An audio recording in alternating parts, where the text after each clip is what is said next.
যখন নবুয়ত প্রাপ্ত হলেন, মানুষের কাছে যখন প্রথমে ইসলামের দাওয়াত দেওয়া শুরু করলেন, সেই দাওয়াতে রাসূল সাল্লাল্লাহু আলাইহি সাল্লামের আহ্বানে সাড়া দিয়ে সর্বপ্রথম যেই ব্যক্তি মুসলমান হন পুরুষদের মধ্যে, তিনি হলেন আবু বকর সিদ্দিক রাদিয়াল্লাহু তাআলা আনহু। আবু বকর সিদ্দিক রাদিয়াল্লাহু তাআলা আনহু এর সাথে রাসূল সাল্লাল্লাহু আলাইহি সাল্লামের সম্পর্ক কয়েক দিক থেকে। প্রথম, আবু বকর রাদিয়াল্লাহু তাআলা আনহু এবং নবী মুহাম্মদ রাসূলুল্লাহ সাল্লাল্লাহু আলাইহি সাল্লাম উভয় ছিলেন সমবয়সী। আবু বকর রাদিয়াল্লাহু তাআলা আনহু একটু বয়সে বেশি ছিলেন। দ্বিতীয় কথা, আবু বকর রাদিয়াল্লাহু তাআলা আনহু এবং নবী মুহাম্মদ সাল্লাল্লাহু আলাইহি সাল্লাম দুজনেই ছিলেন ব্যবসায়ী সহযোগী, একজন আরেকজনের ব্যবসা বাণিজ্যে বিভিন্ন কাজে সহযোগিতা করতেন। তৃতীয় নাম্বার, রাসূল সাল্লাল্লাহু আলাইহি সাল্লাম হযরত আবু বকর সিদ্দিক রাদিয়াল্লাহু তাআলা আনহুর কন্যা হযরত আয়েশা সিদ্দিকা রাদিয়াল্লাহু তাআলা আনহাকে বিবাহ করার সুবাদে হযরত আবু বকর সিদ্দিক রাদিয়াল্লাহু তাআলা আনহু রাসূল সাল্লাল্লাহু আলাইহি সাল্লামের শ্বশুর।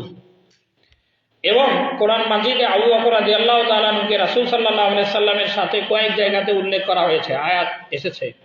দুই জায়গাতে একেবারে সরাসরি, যে জায়গাগুলো রাসূল সাল্লাল্লাহু আলাইহি সাল্লামের হিজরতের কথা বলতে গিয়ে আল্লাহ তাআলা বলছেন যে ইজ হুমা ফিল গার, ইজ মানে যখন, হুমা মানে দুইজন, ফি মানে মধ্যে, গার মানে ওই শহর নামক গুহা, যেই গুহাতে রাসূল সাল্লাল্লাহু আলাইহি সাল্লাম হিজরত করার সময় আবু বকরকে সাথে নিয়ে গুহার ভিতরে আশ্রয় নেন।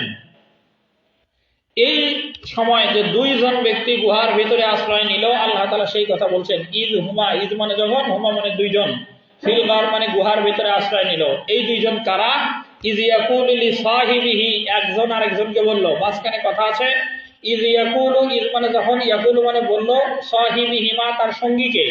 এই বলছিলই আবু বকর রাদিয়াল্লাহু তাআলা। কি বলছিল?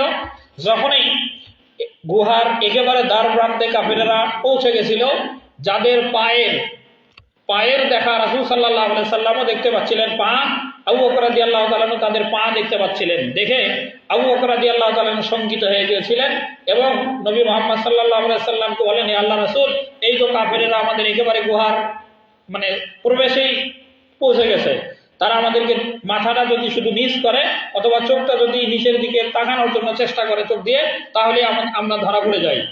এই কথা বলছিল। আর সে কথা আল্লাহ তাআলা বলছেন যে ইজ ইয়াকুলু, ইজ মানে যখন, ইয়াকুলু মানে বলল, সাহিবিহিমা ওই দুইজনের একজন, এক সঙ্গী আরেক সঙ্গীকে বলল যে আমরা প্রায় ধরা পড়ে গেলাম। তখন আরেকজন বলছিল, ধরা পড়ার কথাটা বলছিলেন আবু বকর রাদিয়াল্লাহু তাআলা আনহু, এবং মুহাম্মদ সাল্লাল্লাহু আলাইহি সাল্লাম তাকে সান্ত্বনা দিয়ে বলছিলেন যে লা তাহজান, ভয় পেও না, ইন্নাল্লাহা মাআনা, আল্লাহ তাআলা আমাদের সাথে আছেন। এই আয়াতে নবী করিম সাল্লাল্লাহু আলাইহি সাল্লামের সাথে একেবারেই আবু বকর রাদিয়াল্লাহু তাআলা আনহুকে আল্লাহ তাআলা উল্লেখ করেছেন। এটা আবারও হিজরতের কথা বলতে গিয়ে আল্লাহ তাআলা বলছেন যে মুহাম্মাদুর রাসূলুল্লাহ ওয়াল্লাযীনা মাআহু, যে মুহাম্মদ সাল্লাল্লাহু আলাইহি সাল্লাম আল্লাহর রাসূল এবং তার সাথে যিনি ছিলেন, সাথে বলতে হিজরতের সময়ে যিনি সঙ্গী হয়েছিলেন তিনি, তার মানে আবু বকর রাদিয়াল্লাহু তাআলা আনহু। এইভাবে আবু বকর রাদিয়াল্লাহু তাআলা আনহু সম্পর্কে রাসূল সাল্লাল্লাহু আলাইহি সাল্লামের সাথে বহুবিধ সম্পর্ক তাদের। আর সূরা আসর নাজিল হওয়ার পিছনে আবু বকর রাদিয়াল্লাহু তাআলা